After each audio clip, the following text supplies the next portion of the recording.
बदलते भारत की शान।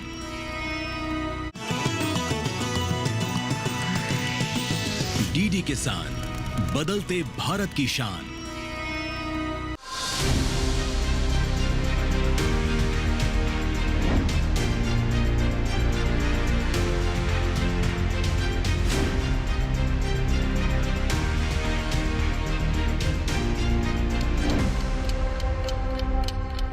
नमस्कार, दूरदर्शन किसान पर एक बार फिर से आप सभी का स्वागत है। मैं हूं आपके साथ पुलकित शुक्ला और आप देखना शुरू कर चुके हैं कार्यक्रम विचार विमर्श। विचार विमर्श एक ऐसा कार्यक्रम जिसमें हम कृषि के क्षेत्र से जुड़े हुए कुछ एक ऐसे विषय लेकर आपके सामने आते हैं जिससे आपकी खेती किसानी में परिवर्तन लाया जा सके। हमारे किसान भाइयों की लागत को कम कर उनके मुनाफे को बढ़ाने की कोशिश इस कार्यक्रम के माध्यम से की जाती है। इस विषय से जुड़ी हुई तमाम बारीकियां आप तक पहुंचाई जाती है इस कार्यक्रम के माध्यम से। आज हम कुछ एक खास विषय लेकर फिर से आपके सामने हाजिर हुए हैं। दोस्तों, हमारे जीवन में सब्जियों और फलों का बहुत बड़ा योगदान रहता है और अगर चाहे किसान भाई सब्जी या फल उगाने की बात करें या फिर हमारे फल सब्जी के सेवन की हम बात करें, दोनों के ही जीवन में फल और सब्जियों का बहुत महत्वपूर्ण योगदान रहता है। और यूँ तो हमारे भारत देश में फलों और सब्जियों की अनेक वैरायटीज़ हैं, अनेक विविधताएँ हैं, लेकिन आज भी विदेशों के कुछ ऐसे फल हैं और कुछ ऐसी सब्जियां हैं जो हमारे देश में बड़े चाव से खाई जाती हैं। किसान भाई इन विदेशी फलों की, सब्जियों की या इन फलों की खेती करके कैसे अपने मुनाफे को बढ़ा सकते हैं और कैसे इन फलों को, इन सब्जियों को अपने खेत में उगाकर आप मुनाफा कमा सकते हैं, इसके बारे में आज हम विचार विमर्श करेंगे। इन फलों और इन सब्जियों में क्या खास बात होती है, क्योंकि जब हम कहते हैं कि विदेशी फल और विदेशी सब्जी तो सबसे पहले ख्याल ये आता है कि वहाँ का तापमान बहुत अलग है, वहाँ का वातावरण बहुत अलग है। तो क्या ये संभव है कि भारत में इसको उगाया जा सकता है? क्योंकि हम देखते हैं कि भारत में किस तरीके से मौसम में परिवर्तन होता है और जो तापमान और वातावरण है, क्या वो उन फलों और उन सब्जियों के अनुकूल है? तो क्या किसान भाई उतनी लागत लगाकर उतना उत्पादन ले पाएंगे अगर वो विदेशी फल या विदेशी सब्जी की खेती करते हैं? ऐसे तमाम सवाल हमारे ख्याल में आ रहे होंगे, हमारे मन में ये सवाल आ रहे होंगे जब हम बात कर रहे हैं विदेशी फल और सब्जियों के बारे में। तो इसको और बेहतर समझेंगे कि किस तरीके से इन फलों की और इन सब्जियों की खेती कर सकते हैं, कैसा वातावरण होना चाहिए, किस तरीके से मिट्टी को तैयार करना है, खरपतवार इसमें होता है कि नहीं, कीट रोगों की क्या आशंका होती है, इस तरह के तमाम बातों पर हम चर्चा करेंगे, विचार विमर्श करेंगे। लेकिन सबसे पहले इस जो कार्यक्रम है, इस कार्यक्रम जो आन बान शान इसके मेहमान होते हैं, जो खास एक्सपर्ट होते हैं इस विषय से जुड़े हुए, उन सभी से मैं आपका तारुफ करा देता हूं। सबसे पहले हमारे साथ आज स्टूडियो में मौजूद हैं डॉक्टर BS तोमर जी। सर, आपका बहुत स्वागत है। आप प्रिंसिपल साइंटिस्ट हैं, प्रोफेसर हैं IRI पूसा से। इसके साथ ही हमारे साथ डॉक्टर गोगराज सिंह जी हैं। सर, आपका भी बहुत स्वागत है। आप साइंटिस्ट हैं, division of vegetable science IRI Pusa से। इसके साथ ही हमारे साथ डॉक्टर जयप्रकाश जी हैं। सर, आपका बहुत स्वागत है। आप प्रिंसिपल साइंटिस्ट हैं, division of fruit science IRI Pusa से। तो चर्चा की हम शुरुआत करेंगे और जानेंगे इस विषय को और बारीकी से, लेकिन उससे पहले इस विषय से जुड़ी हुई एक खास रिपोर्ट पर आइए एक नजर डाल लेते हैं।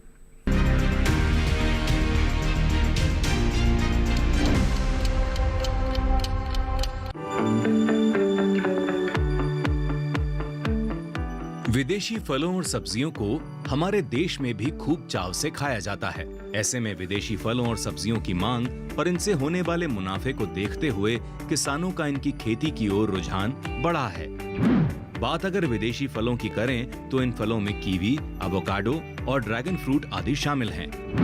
ड्रैगन फ्रूट एक ऐसी फसल है जो पारंपरिक खेती के मुकाबले लंबे समय तक आमदनी देती है। भारत में ड्रैगन फ्रूट की खेती तेजी से बढ़ रही है और कर्नाटक, केरल, तमिलनाडु, महाराष्ट्र, गुजरात, छत्तीसगढ़, उड़ीसा, पश्चिम बंगाल, आंध्र प्रदेश, अंडमान और निकोबार द्वीप समूह, मिजोरम और नागालैंड के किसान इसकी खेती करना शुरू कर चुके हैं।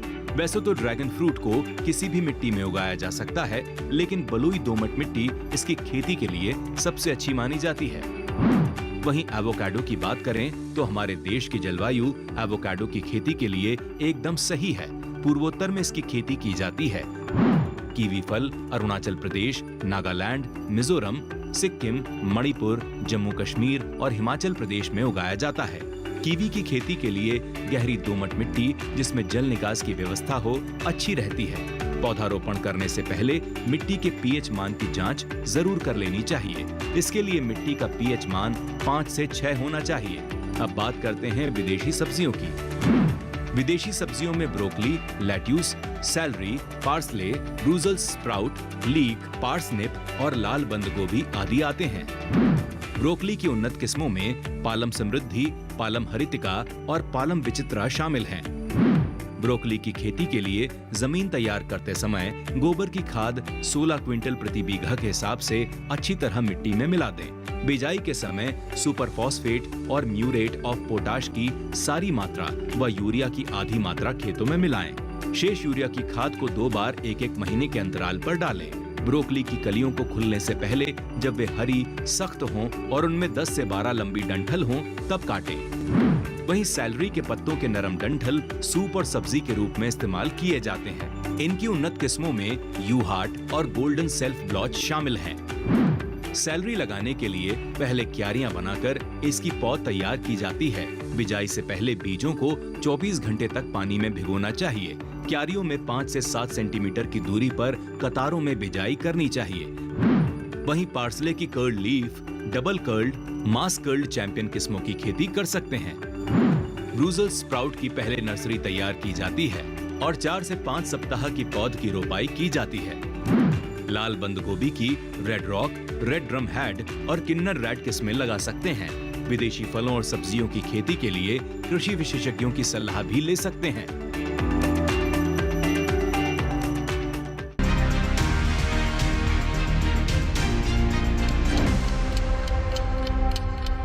रिपोर्ट के जरिए आपने देखा, कुछ बारीकियों को समझने की कोशिश की गई। इन बारीकियों को और विस्तार से जानते हैं, रुक करते हैं अपने मेहमानों का। डॉक्टर बी एस तोमर जी का मैं रुख करूंगा। डॉक्टर बी एस तोमर जी, जैसे कि मैंने सबसे पहले कहा कि क्या जब हम बात करते हैं विदेशी फलों और विदेशी सब्जियों की, भारत में ये उगाना संभव है? किसान भाई इसको उगा सकते हैं? देखिए, आज का जो विषय है विचार विमर्श का, ये बहुत ही महत्वपूर्ण विषय है और मैं इसमें आपके द्वारा उठाए गए प्रश्न का उत्तर दूं।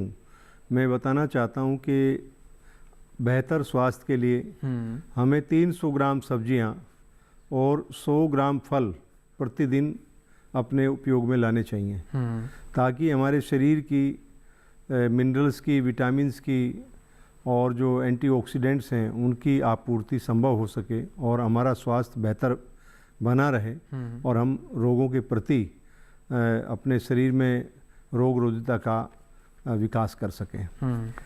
तो ये तो सब्जियों की है अपनी महत्ता, फलों की महत्ता। और जैसा कि आपने कहा कि जो हमारी विदेशी सब्जियां हैं उनको क्या हम भारत में उगा सकते हैं? हम अधिकांश जो विदेशी सब्जियां हैं उनको अपने देश में, विशेष करके हम अधिकांश सब्जियां, मैं बात करूंगा जिसको सर्दियों के मौसम में हम उगा सकते हैं। और कुछ सब्जियां ऐसी हैं जिनको हम खुले खेत में नहीं उगा सकते, उनको हम संरक्षित अवस्थाओं में उगाते हैं। और धीरे धीरे इन सब का प्रचलन बढ़ रहा है, खुले खेत में विदेशी सब्जियों को उगाने का और संरक्षित अवस्थाओं में उगाने का।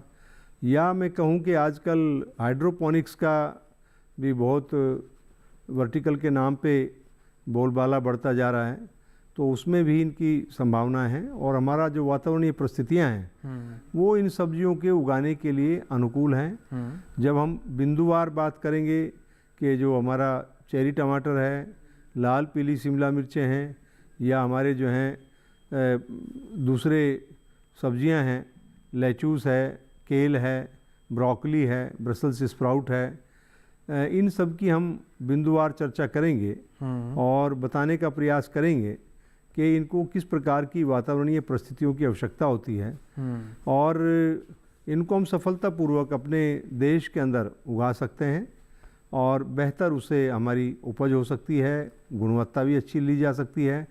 और आजकल हमारे देश में धीरे धीरे इन सब्जियों के, फलों के प्रति लोगों की जागरूकता बढ़ी है और लोग इनका इस्तेमाल करना चाहते हैं जी। और इससे जो है हमारे जो किसान भाई हैं उनके लिए एक विकल्प है कि जब शहर का लोग या आम आदमी इनका उपयोग करेगा तो निश्चित रूप से इनका उत्पादन हमारे किसान भाई करेंगे, तो इससे कृषि में विविधीकरण और उनके आय बढ़ने की संभावना बढ़ जाती है।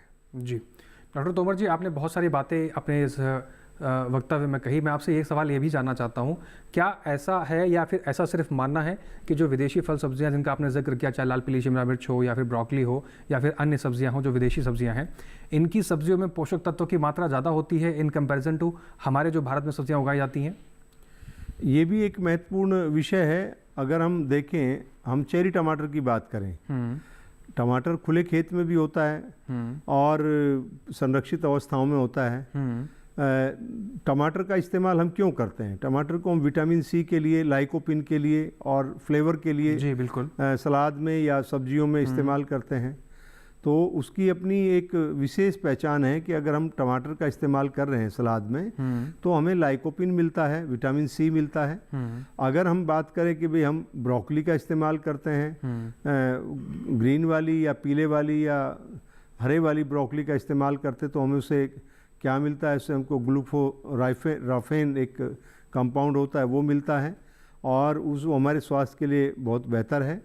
इसी तरह से हम देखें कि हमारे जो खीरे हैं, जो हम चाइनीज़ खीरे के नाम से भी कई लोग बोलते हैं या पार्थेनोकार्पिक खीरे के नाम से जानते हैं, इसका भी पोषण की दृष्टि से विशेष महत्व नहीं मैं मानता हूँ कि हमारे जो खीरा एक भारतीय सब्जी है, तो उसमें अगर उनकी पोषण दृष्टि से देखें तो दोनों में एक रूपता है, लेकिन इसमें विभिन्नता क्या है? विभिन्नता ये है कि जब हम पार्थेनोकार्पिक कुकुम्बर को उगाते हैं तो उसमें हमें छीलने की आवश्यकता नहीं पड़ती क्योंकि वो संरक्षित अवस्थाओं में उगता है।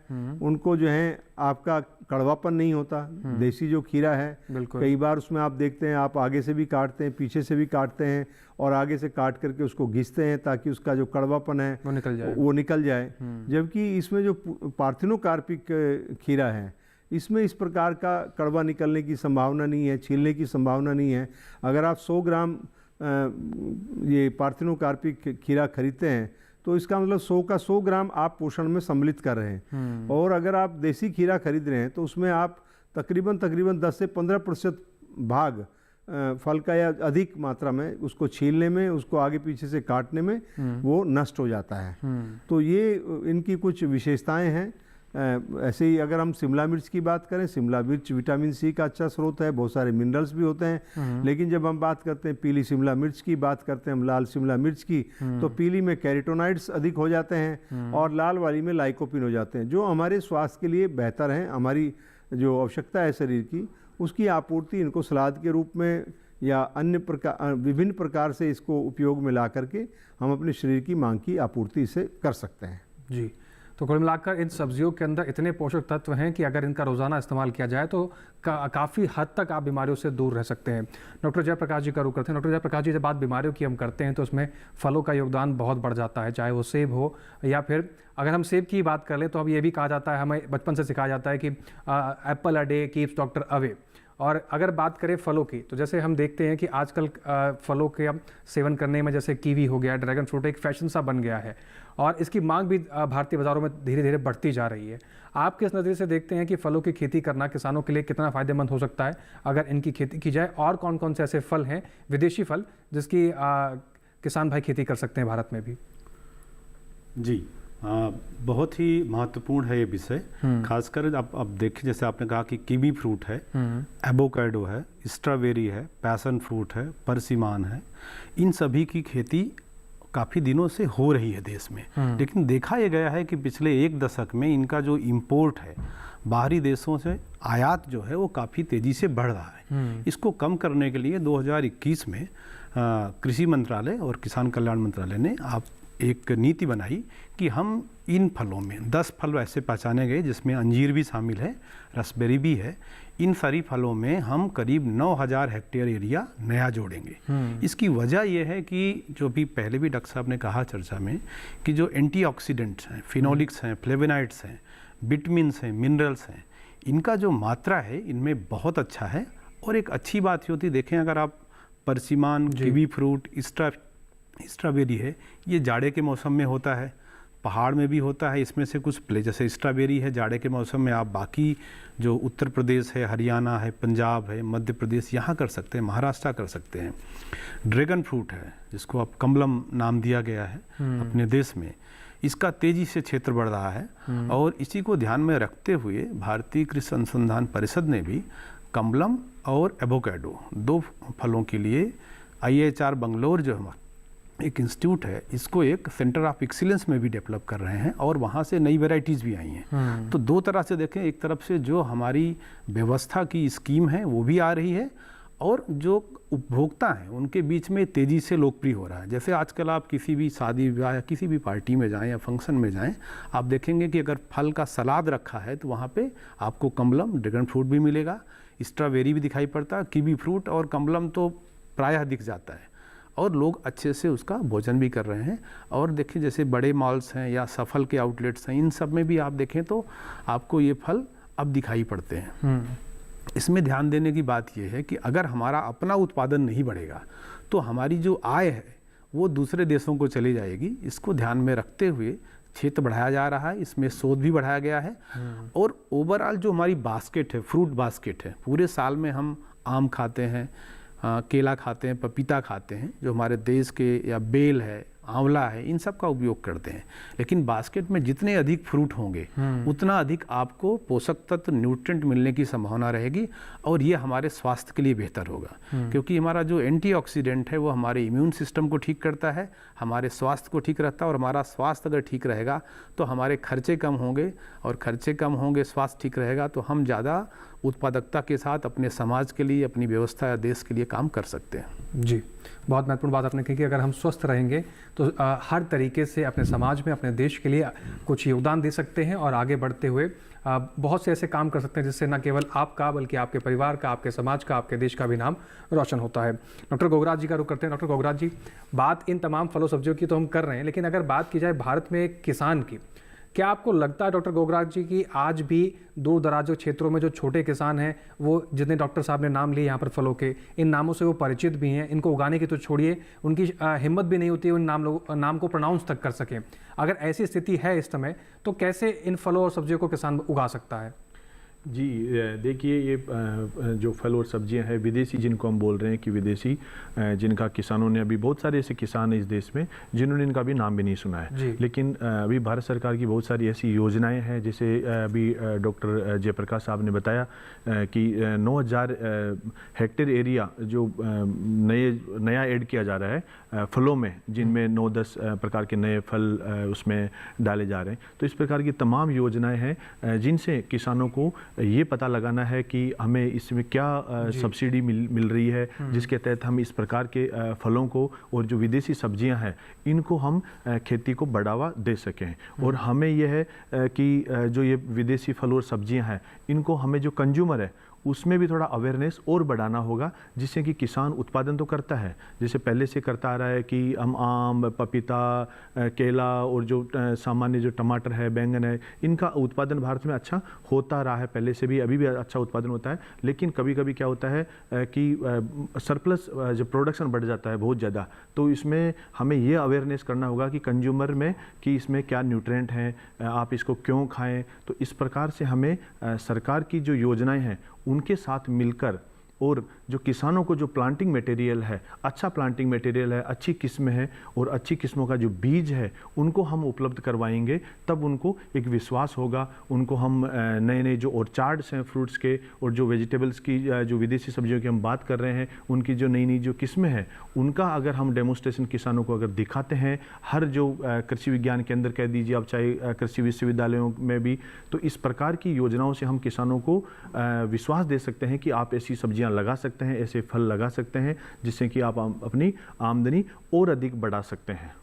जी, तो किसान भाई आमदनी बढ़ा सकते हैं और ये तमाम ऐसे उनके पास ऑप्शंस है। किसान भाई अगर आगे बढ़कर आते हैं और नज़दीकी, जिस तरीके से डॉक्टर साहब ने कहा कि अगर जानकारी लेकर आप आगे बढ़ते हैं तो संभव है कि आप इस तरीके के फल सब्जी का उत्पादन करके अपनी आय को बढ़ा सकते हैं। चर्चा को आगे बढ़ाएंगे, कुछ और बारीकियों को समझेंगे, लेकिन उससे पहले यहाँ वक्त हो गया एक छोटे से ब्रेक का। आप बने रहें और देखते रहें कार्यक्रम विचार विमर्श।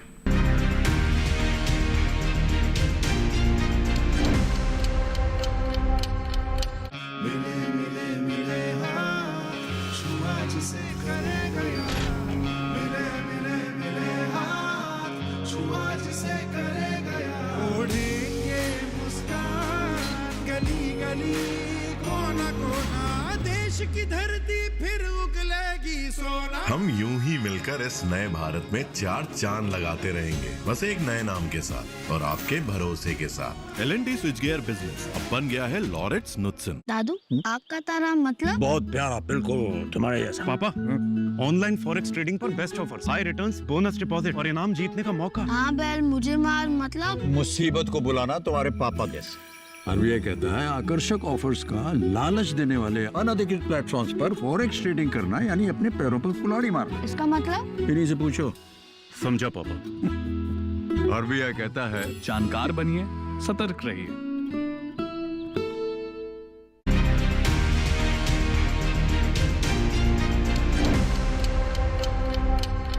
ब्रेक के बाद एक बार फिर से आप सभी का स्वागत है। आप देख रहे हैं कार्यक्रम विचार विमर्श। एक महत्वपूर्ण विषय पर आज हम चर्चा कर रहे हैं, विदेशी फल और सब्जी का उत्पादन भारत में कितना संभव है, कैसे आप कर सकते हैं और कैसे इन सब्जियों और इन फलों का उत्पादन कर अपनी आय को आप बढ़ा सकते हैं। अगर इन सभी चीज़ों को आप जानना चाहते हैं तो इस कार्यक्रम को पूरा अंत तक आप जरूर देखिए। चर्चा को आगे बढ़ाते हैं। डॉक्टर BS तोमर जी का रुख करते हैं। डॉक्टर तोमर जी, जो सवाल मैंने डॉक्टर गोगरा जी से किया कि हम जब देखते हैं कि दूर दराज के किसान में आज उतनी क्षमताएं अभी भी उतनी नहीं हो पा रही हैं जितना होनी चाहिए। बात अगर हम विदेशी सब्जियों के उत्पादन की करें तो किसान भाई क्या इतने जागरूक हैं उन दूर दराज क्षेत्रों में जिससे उनको बताया जा सके या जिससे वो खुद आगे आकर सब्जियों का उत्पादन करें? दूसरा, हमारे पूरे भारत के अगर नक्शे की बात की जाए, उत्तर पश्चिम दक्षिण, क्या सभी क्षेत्रों में इन सब्जियों को उगाया जा सकता है? हमारे देश का पूरा वातावरण उत्तर दक्षिण पूर्व पश्चिम का इन सब्जियों के उगाने के लिए अनुकूल है?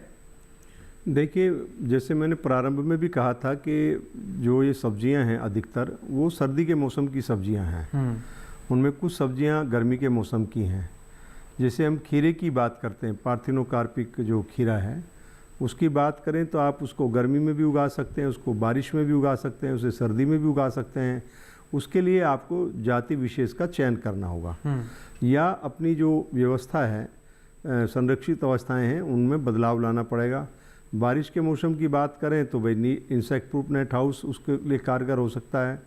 और अगर हम सर्दी की बात करें तो उसमें नेचुरली वेंटिलेटेड पॉली हाउस अच्छे हो सकते हैं। या हम पर्वतीय क्षेत्रों की बात करें जहाँ पे रेडिएशन, धूप का रेडिएशन अच्छा होता है, तो वहाँ पे हम जो हैं ये नेचुरली वेंटिलेटेड पॉली हाउस की बात कर सकते हैं। तो देश के अलग अलग हिस्सों में, चाहे वो हमारे साउथ के हिस्से हों, चाहे हमारे पर्वतीय क्षेत्र हों, या हम बात करें कि हमारे जो राजस्थान का जो डेजर्ट का क्षेत्र है, बाड़मेर, जैसलमेर, उस क्षेत्र में अगर हम सर्दी के मौसम में एक मेलन्स की खेती कर सकते हैं जिसको सरदा मेलन बोलते हैं। सरदा मेलन हमारे देश में बहुत बड़े पैमाने पर आयात होके आता था और अब हमारे देश में किस्मों के विकास से ये संभव हो पाया है कि हमने अपनी किस्मों को विकसित किया और हम अपनी किस्मों को किसान को उपलब्ध करा करके ही उनकी खेती कर सकते हैं और अपने किसानों को एक विकल्प दे सकते हैं। और इसी तरह से हम बात करें कि भाई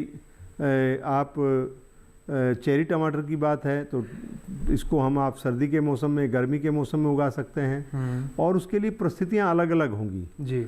आजकल मैं देखता हूं कि बहुत सारे किसान भाई चेरी टमाटर की खुले खेत में भी खेती करते हैं, लेकिन उससे उतनी गुणवत्ता का उत्पाद नहीं मिल पाता जितना गुणवत्ता चेरी की होनी चाहिए। जो मापदंड हैं कि उसका TSS कितना होना चाहिए, उसका आकार कितना होना चाहिए, जो खुले खेत में हम जब इसकी खेती करते हैं तो वो उसका आकार प्राप्त नहीं हो पाता, आकार घट जाता है, खटास की मात्रा बढ़ जाती है, उसमें मिठास नहीं आ पाती।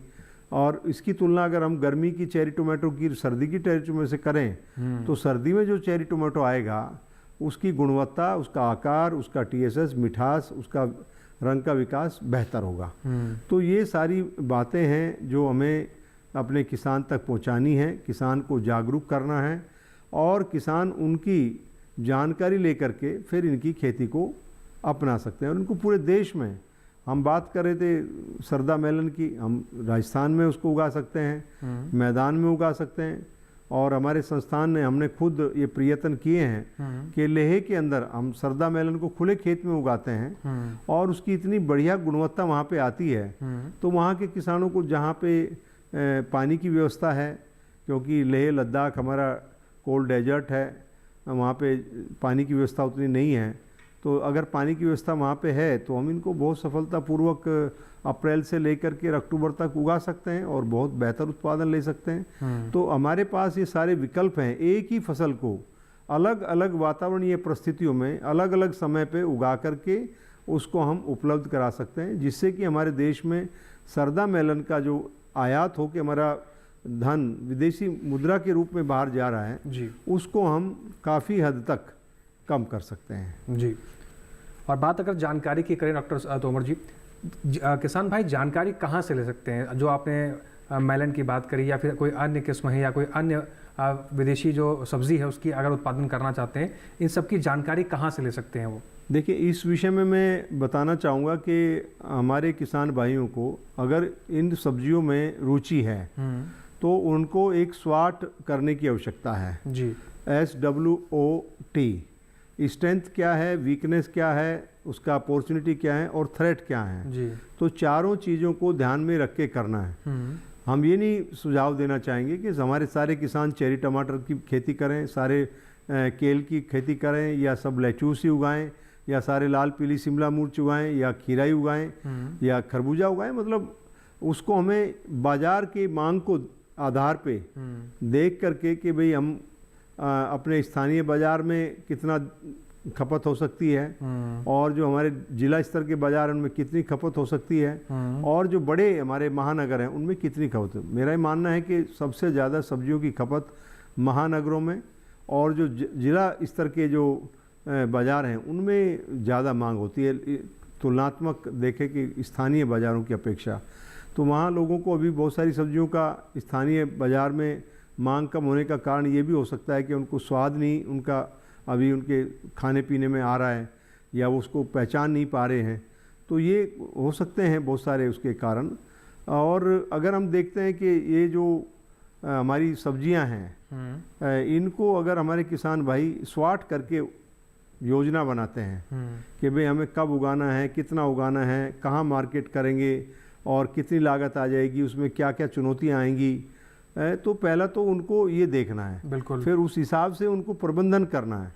प्रबंधन करने के लिए अब हमारे पास कृषि मंत्रालय के अंतर्गत दो क्षेत्र काम करते हैं। एक तो हमारे पास संस्थान है, विश्वविद्यालय हैं जो किसानों को निरंतर प्रशिक्षण देते हैं और उनके लिए प्रदर्शन लगाते हैं। और एक हमारे कृषि विज्ञान केंद्र हैं जी, जिनको हम KVK बोलते हैं। हमारे देश में 652 से अधिक KVK अब हैं।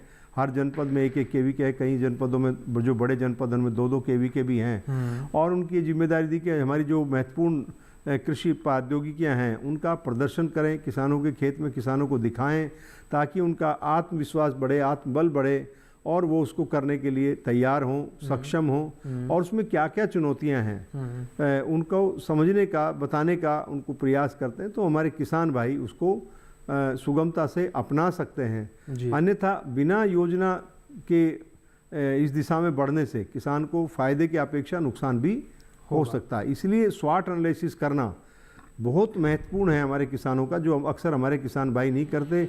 वो देखते हैं कि अगर भाई एक्स किसान ने ये फसल लगाई है, उसको इस बार अच्छे दाम मिले तो सारे किसान वही फसल लगाना शुरू कर देंगे, तो उससे अधिक उत्पादन होगा, उससे जो है गलत की स्थिति पैदा हो जाएगी और बाजार में उसका मूल्य गिर जाएगा। लेकिन हमारे देश में एक प्रतिस्पर्धा का बाजार है। इस विषय में किसानों को ये भी जानकारी होना है कि भाई हमारे कहाँ पे बेचने से हमको कहाँ ज़्यादा फायदा मिल सकता है। तो इसकी जानकारी भी उनको लेनी है और ये हमारे KVK उसमें मदद कर सकते हैं, कृषि अनुसंधान संस्थान कर सकते हैं, कृषि विश्वविद्यालय कर सकते हैं, उनके जो प्रसार विभाग हैं या एटिक हैं, हर 45 हमारे देश में 42 या 45 एटिक भी हैं कृषि विश्वविद्यालयों में, संस्थानों में, वहाँ से भी संपर्क कर सकते हैं और उनके बारे में जानकारी ले सकते हैं। जी, तो आप अगर इन सब्जियों की खेती करना चाहते हैं या इसके बारे में जानकारी लेना चाहते हैं तो सबसे पहले डॉक्टर तोमर जी ने आपको बताया कि SWOT एनालिसिस ज़रूर करें। पहले आप ये चीज़ को समझें कि उसकी स्ट्रेंथ क्या है, वीकनेस क्या है और उससे क्या आपको नुकसान हो सकता है और उसमें क्या चुनौतियाँ आपको आ सकती हैं, इसको पहले समझें। उसके बाद इसके बारे में ज़्यादा जानकारी लेने के लिए आप अपने नज़दीकी कृषि विज्ञान केंद्र से संपर्क कर सकते हैं, जिससे आपको सारी बारीकियाँ समझ में आ सकती हैं। उस फसल का चुनाव करने से पहले या उसकी कोई भी प्रजाति का चुनाव आप करना चाहते हैं तो नज़दीकी जो कृषि विज्ञान केंद्र है वो भी आपकी आगे बढ़ने में, आपकी सफलता में बहुत बड़ा योगदान निभा रहा है। आज के समय में देखा जाए तो भारत में कुल कितने KVK हैं, वो लगातार किसानों के लिए वो कार्यरत हैं और लगातार प्रयासरत हैं कि किस तरीके से किसान भाई आगे बढ़ सकते हैं। डॉक्टर जयप्रकाश जी का रुख करते हैं। डॉक्टर जयप्रकाश जी, बात हम फलों की करते हैं, एवोकाडो है, ड्रैगन फ्रूट है। अगर फिटनेस के लाइन में देखा जाए तो जो आज के हमारे देश में जो युवा वर्ग है वो इन फलों का बहुत चावपूर्वक सेवन करते हैं। अगर हम बात करें इनके उत्पादन की, तो जैसे डॉक्टर तोमर जी से मैंने पूछा कि क्या देश के सभी वर्गों में या सभी हिस्सों के अंदर, चाहे वहाँ तापमान ज़्यादा है, तापमान कम है, क्या इन दोनों फलों को वहाँ पर भी लगाया जा सकता है? और क्या कुछ अगर कोई किसान भाई शुरुआत कर रहा है ड्रैगन फ्रूट लगाने की या फिर एवोकाडो लगाने की, तो शुरुआती तैयारी किस प्रकार से होनी चाहिए? भूमि का चुनाव किस प्रकार से होना चाहिए? किस क्षेत्र में होना चाहिए? जी, बहुत ही महत्वपूर्ण है। इसी को ध्यान में रखते हुए भारतीय कृषि अनुसंधान परिषद ने के 2 संस्थान जो हैं, जैसे भारतीय बागवानी अनुसंधान संस्थान बंगलोर है और central institute of temperate horticulture है जो ठंडे प्रदेशों के लिए है, श्रीनगर है। 2 संस्थानों को ये जिम्मेदारी दी गई है कि ये एक नोडल ऑफिसर की भूमिका में रहेंगे कि जो 10 फल आइडेंटिफाइड किए गए हैं, जैसे परसिमान है, कीवी फ्रूट है, स्ट्रॉबेरी है, तो इनके लिए जो काम होगा, इनके लिए जो मार्गदर्शन होगा, शोध होगा, वो सब जो श्रीनगर में हमारा अनुसंधान संस्थान है उसके तत्वाधान में होगा। वहाँ से संपर्क कर सकते हैं, नहीं तो जैसे डॉक्टर साहब ने पहले कहा कि आप अपने नज़दीक के जो भी कृषि विज्ञान केंद्र हैं, क्योंकि ये सब लोग सब एक ही संगठन में हैं, तो उनके जरिए आप संपर्क कर सकते हैं। उसमें ट्रेनिंग का भी प्रोविज़न है और ये भी देखा गया है कि जैसे कई राज्य सरकारों ने तरह तरह की ट्रेनिंग करा रहे हैं। जैसे स्ट्रॉबेरी के मामले में देखें तो स्ट्रॉबेरी, कीवी फ्रूट, इसकी खेती और पैसन फ्रूट की खेती, हालांकि पैसन फ्रूट बंगलोर इंस्टीट्यूट के पास है, लेकिन इनकी खेती पूर्वोत्तर के हिस्सों में काफ़ी बड़ी है। जैसे अरुणाचल है, नागालैंड है, सिक्किम है, मिजोरम है, मणिपुर है, यहाँ पे अच्छा खासे पैदावार हो रही है। तो वहाँ के किसानों के सपोर्ट के लिए जो उनकी राज्य सरकारें हैं, वो जो हमारा MIDH है, हॉर्टिकल्चर मिशन, उसके जरिए सपोर्ट करते हैं। उसमें सब्सिडी भी है और ट्रेनिंग का भी प्रोविज़न है। ट्रेनिंग एक होता है कि जब एक्सपर्ट आपके यहाँ जाके, मान लीजिए बंगलोर के एक्सपर्ट हैं या श्रीनगर के एक्सपर्ट हैं, वो जाके आपके राज्य में देंगे, जो आपका राज्य का जो डायरेक्टरेट है वो ऑर्गेनाइज करेगा। दूसरा जरिया होता है कि जो स्टेट लेवल पे इस मिशन में प्रोविज़न है कि आप बाहर जाके, बंगलोर में या श्रीनगर जाके, आप जिस फसल में आप ट्रेनिंग करना चाहते हैं या लेना चाहते हैं, वो भी व्यवस्था है। अब जैसे हम आते हैं कि ड्रैगन फ्रूट और एवोकाडो, ये 2 फल हैं जो तेज़ी से, और अंजीर, फिग है, ये तेज़ी से मध्य भारत, पश्चिम भारत, दक्षिण भारत, इवन कि उत्तर भारत के मैदानी क्षेत्रों में भी बढ़ रहा है। इनका प्रोडक्शन बढ़ रहा है, एरिया बढ़ रहा है। अब यहाँ ज़रूरत पड़ती है कि जो भी किसान हैं, जब वो सब कुछ योजना करके जाएंगे, ट्रेनिंग लेके जाएंगे, तो उनको ये सारी जानकारी भी रहेगी और उसके लिए वो जो भारतीय बागवानी अनुसंधान संस्थान है उस पर सीधा भी संपर्क कर सकते हैं। लेकिन चूंकि कई बार भाषा और दूरी का असर पड़ता है, तो इसलिए बेहतर होता है कि वो अपने नज़दीकी संस्थान जाएं, चाहे वो कृषि विज्ञान केंद्र हो या विभाग का डायरेक्टरेट ऑफ हॉर्टिकल्चर हो या राज्य कृषि विश्वविद्यालय हो, उसके जरिए संपर्क करें तो बेहतर जानकारी मिलेगी और यहाँ से प्लांटिंग मटेरियल मिलेगा। मान लीजिए एवोकाडो के ज़्यादातर प्लांटिंग मटेरियल अभी तक विदेश से आते थे, लेकिन IHR बंगलोर ने एक वैरायटी डेवलप की है,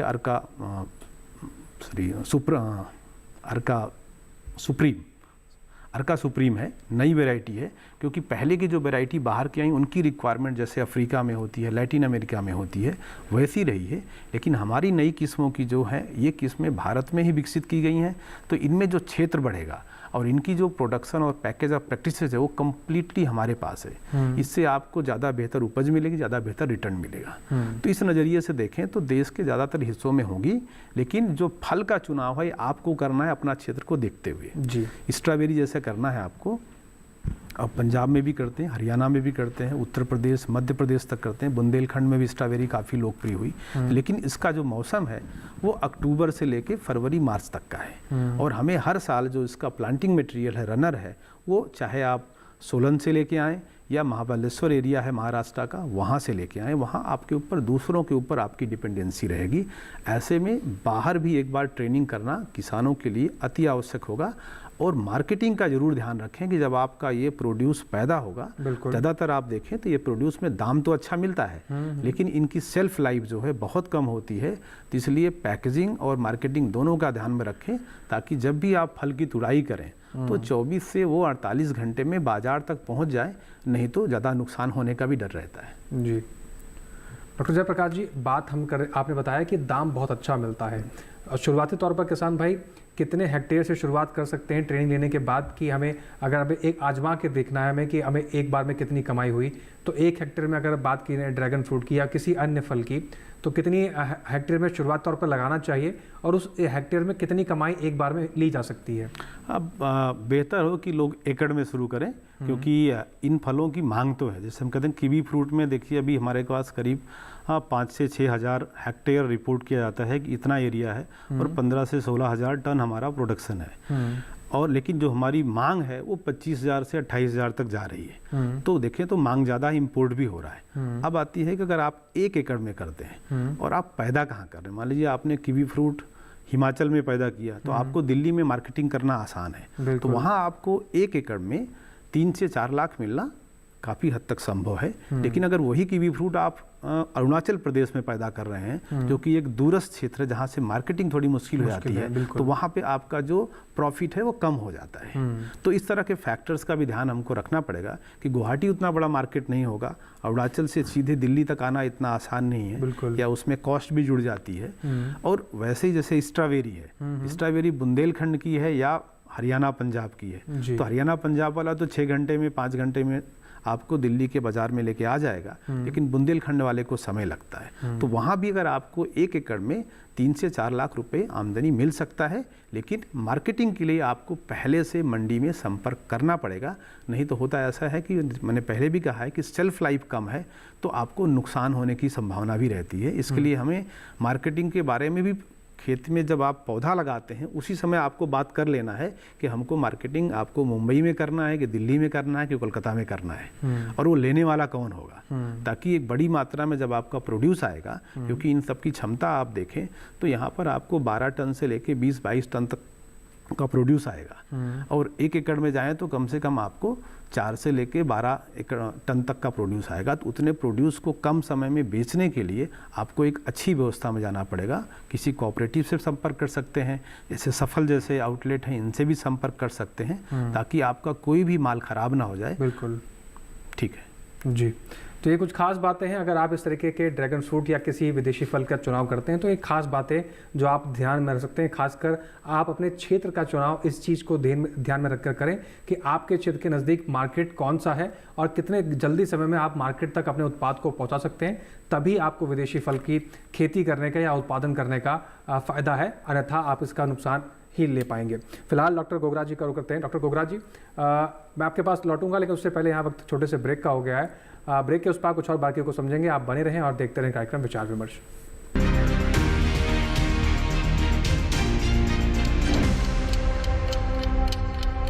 हेलमेट है तो रिस्क क्यों लेना? सुनो भैया, फफूंदी नाशक दो जिससे धान चकाचक हो जाए। जब लास्ट रशीद लाइट को करना हो पस्त, तो कोई भी फफूंदी नाशक से रिस्क क्यों लेना? IIL के ट्रैक्टर ब्रांड का इजुकी है तो रिस्क क्यों लेना? मिले मिले मिले हाँ, छुआ जिसे करेगा यार, मिले मिले मिले हाँ। हम यूं ही मिलकर इस नए भारत में 4 चांद लगाते रहेंगे, बस एक नए नाम के साथ और आपके भरोसे के साथ। L&T स्विच गियर बिजनेस अब बन गया है लॉरेट्स नुत्सन।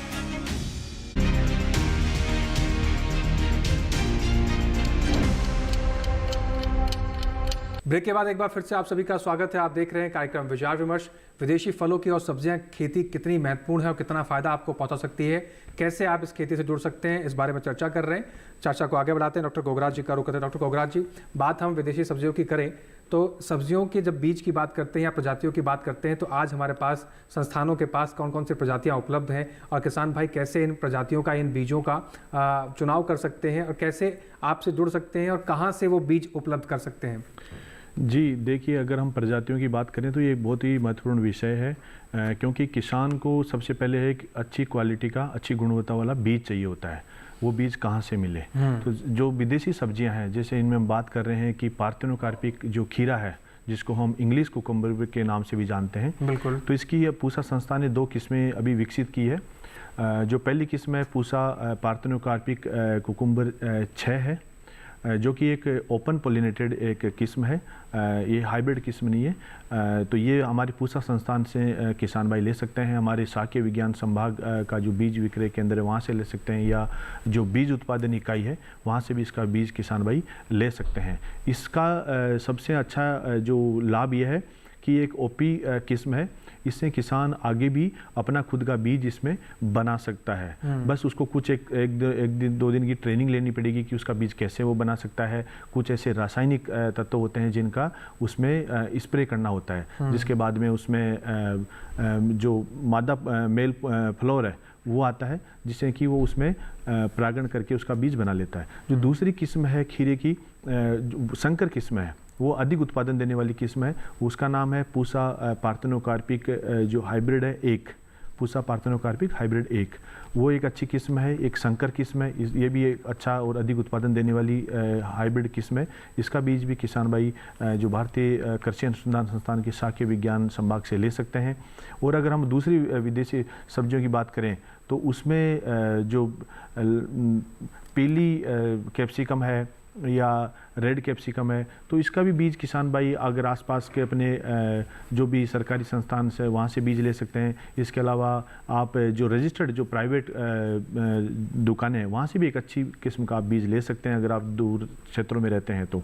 और इसके अलावा मैंने खीरे की बात की थी, खीरे में पार्थेनोकार्पिक जो खीरा है विदेशी खीरा, उसमें जो पंतनगर विश्वविद्यालय कृषि विश्वविद्यालय उन्होंने भी 2 किस्में विकसित की है, पार्थेनोकार्पिक खीरा 2 और पार्थेनोकार्पिक खीरा 3।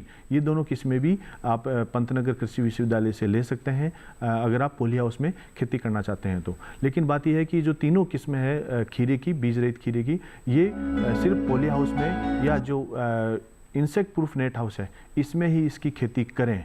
और इसकी खेती सामान्यतः बरसात के मौसम में अभी भी की जा सकती है, या फिर किसान भाई अगर इसको इंसेक्ट प्रूफ में लगाना चाहते हैं तो गर्मी के मौसम में भी शुरुआत इसकी कर सकते हैं। फरवरी से लेके अप्रैल और मई तक इसकी खेती कर सकते हैं। अगर वो पॉली हाउस में उनके पास स्ट्रक्चर बना हुआ है तो वो नवंबर से लेकर फरवरी मार्च तक इसकी खेती आसानी से कर सकते हैं।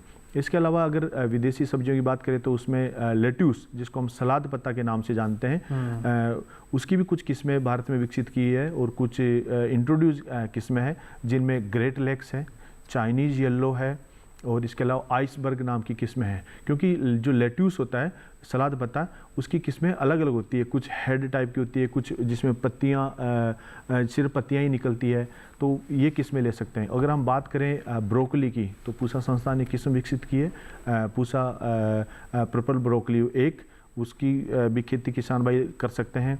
इसके अलावा पालम विचित्रा है, पालम समृद्धि है, पालम कंचन है, ये किस्में भी किसान भाई ब्रोकली के लिए ले सकते हैं। और अगर इनके अलावा जो दूसरी विदेशी सब्जियां हैं उनमें लाल पत्ता गोभी भी हम कह सकते हैं, जिसमें हमारे संस्थान ने एक हाइब्रिड किस्म विकसित की है, पूसा रेड कैबेज हाइब्रिड 1, वो भी किसान भाई लगा सकते हैं। इसके अलावा चेरी टमाटर की हमारे पास किस्में हैं, पूसा चेरी टमाटर 1 है, वो भी पॉली हाउस में किसान भाई खेती कर सकते हैं। तो ये सारी जो किस्में हैं वो विभिन्न संस्थानों से किसान भाई इनके बीज ले सकते हैं। इसके अलावा और भी कुछ किस्में हैं जो हमारे बागवानी अनुसंधान संस्थान है, जिसमें भारतीय जो सब्जी अनुसंधान संस्थान है, वाराणसी में हमारा एक संस्थान है, वहाँ से भी इन विदेशी सब्जियों की किस्में किसान भाई ले सकते हैं, इनके बीज वहाँ से प्राप्त कर सकते हैं। या हमारे एक क्षेत्रीय अनुसंधान संस्थान है कटराइन में हिमाचल प्रदेश में, वहाँ से भी लाल पत्ता गोभी की, ब्रोकली की और शिमला मिर्च की किस्में के बीज किसान भाई ले सकते हैं। लेकिन ये जो बीज है इनका अगर आप संकर किस्मों का बीज लेंगे, अगर बाहर से लेंगे सरकारी संस्थान, तो थोड़ा बीज महंगा पड़ता है, और हमारे जो संस्थान इनमें बीज थोड़ा किसान भाइयों की लागत कम लगेगी। जी, तो ये तमाम जगहें हैं जहां से किसान भाई अगर बीज प्राप्त करना चाहते हैं या किस्में प्राप्त करना चाहते हैं।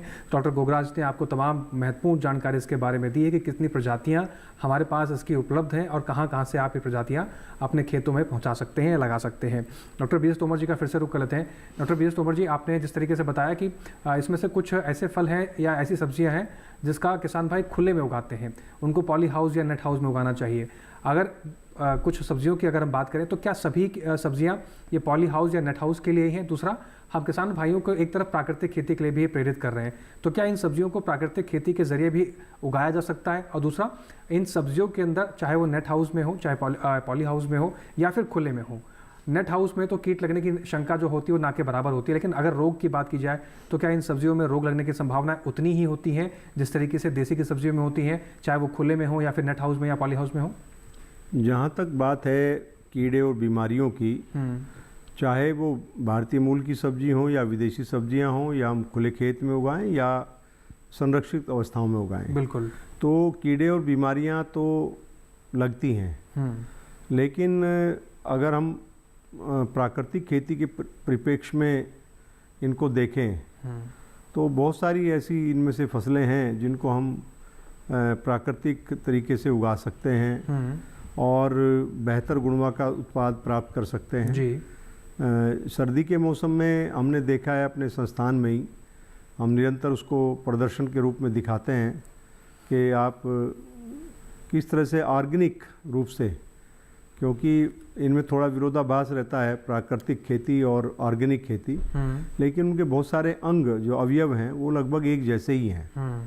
तो हमने सफलतापूर्वक इसका प्रदर्शन किया है कि सर्दी के मौसम में आप लेचूस, लाल पत्ता गोभी और पर्पल ब्रोकली और विटामिन सी रिच पालक या केल, इनको हम खुले खेत में आप प्राकृतिक तरीके से उगा सकते हैं। लेकिन वहाँ आवश्यकता होती है कि आपको ज़मीन की उर्वरा शक्ति आपको बनाए रखना है। उसके लिए प्राकृतिक जो हमारे स्रोत हैं खादों के, चाहे वो गोबर की खाद हो, वर्मी कंपोस्ट हो, नीम की खली हो, दूसरी खली हो, उन सब का इस्तेमाल है वो करके हम इनको कर सकते हैं। या जो कीड़े और बीमारियां हैं उनको हम काफ़ी हद तक फेरामोन ट्रैप लगा करके, येलो स्टिकी ट्रैप लगा करके, या उसमें जो है हम ट्राइकोडर्मा का इस्तेमाल करके जो मृदा जनित बीमारियां हैं उनको हम सूडोमोनास के माध्यम से काफ़ी हद तक नियंत्रित कर सकते हैं। तो बीमारियों की और कीड़ों की बात करें तो दोनों ही प्राकृतिक अवस्था में भी और हमारी जो दूसरी पद्धति है खेती की, विदेशी सब्जियों में भी और भारतीय मूल की सब्जियों में, सब में कीड़े और बीमारियों का प्रकोप तो बना ही रहता है। जी डॉक्टर तोमर जी, अब बात करते हैं मार्केटिंग की। तो किसान भाइयों को मार्केटिंग करने के लिए क्या स्ट्रेटेजी अपनानी चाहिए इन विदेशी सब्जियों की? और साथ ही साथ अगर हम बात करें सब्जियां मान लो उनकी तैयार हो गई हैं, तो तुड़ाई करने का सबसे सही समय कौन सा होता है? बाजार में ले जाने से पहले तुड़ाई कब करें? और साथ ही साथ तुड़ाई किस प्रकार से करनी चाहिए? क्या डंठल के साथ तुड़ाई करनी चाहिए या सिर्फ फल तोड़ना चाहिए या सिर्फ सब्जी तोड़नी चाहिए? ये भी आपने एक बहुत ही महत्वपूर्ण प्रश्न उठाया शुक्ला जी, कि किसान भाइयों को मार्केटिंग कैसे करना है। किसान पैदावार ले सकता है, बेहतर से बेहतर पैदावार का उत्पादन कर सकता है और उसको मार्केटिंग उसके लिए एक बड़ी चुनौती रहती है जी। तो उसमें अगर हमारे किसान भाई सामूहिक रूप से समूह बना करके इनकी खेती करते हैं तो एक तो उसमें है कि भाई अधिक मात्रा में इनका उत्पादन कर सकते हैं, उससे जो है बीजों की उपलब्धता आसानी से हो सकती है, जो उनमें लगने वाले उत्पाद हैं उनकी आवश्यकता उपलब्ध हो सकती है और उनको हम बड़े बाज़ारों में ट्रकों के माध्यम से CFC जो हमारे एटमॉस्फेरिक कंट्रोल ट्रक्स हैं उनके माध्यम से हम दूर दराज के क्षेत्र जगह पे भेज सकते हैं। ये तभी संभव है जब हमारे किसान भाई समूह के रूप में काम करेंगे। अगर वो एकल रूप में काम करते हैं, सिंगल होके काम करते हैं तो उसको बहुत चुनौतियां होती हैं। तो एक तो ये स्ट्रेटजी हमारे किसान भाइयों को अपनाने की ज़रूरत है कि भाई हम समूह बना करके इनकी खेती को अपनाएं। उससे बहुत फ़ायदे हैं समूह बना करके खेती करने के। दूसरी बात आपने कही कि भाई हमें मंडियों के आंकड़े भी देखने चाहिए कि हमारे पिछले सालों में कितनी आवक हुई। इसके लिए हमारा राष्ट्रीय बागवानी बोर्ड है जिसका कार्यालय गुड़गांव में सेक्टर 18 में है। वे हर साल एक डाटा बुक प्रकाशित करते हैं और उसमें बताते हैं कि कितना किसका उत्पादन हुआ, कहाँ से उसकी आवक है, कौन से महीने में आती है और कितनी मांग है, तो उसको भी हमारे किसान भाई देख सकते हैं। बिल्कुल।